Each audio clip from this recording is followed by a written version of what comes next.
Hey,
you all will agree with me that be it any art form, the way they emote out is something that we really look forward to every time.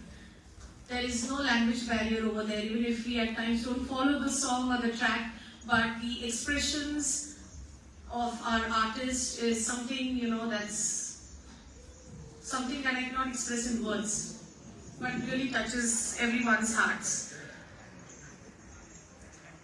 So next I am going to call upon stage Prapti Naik, who is going to perform a solo dance. The age group is going to be senior for her and the style is going to be repertory.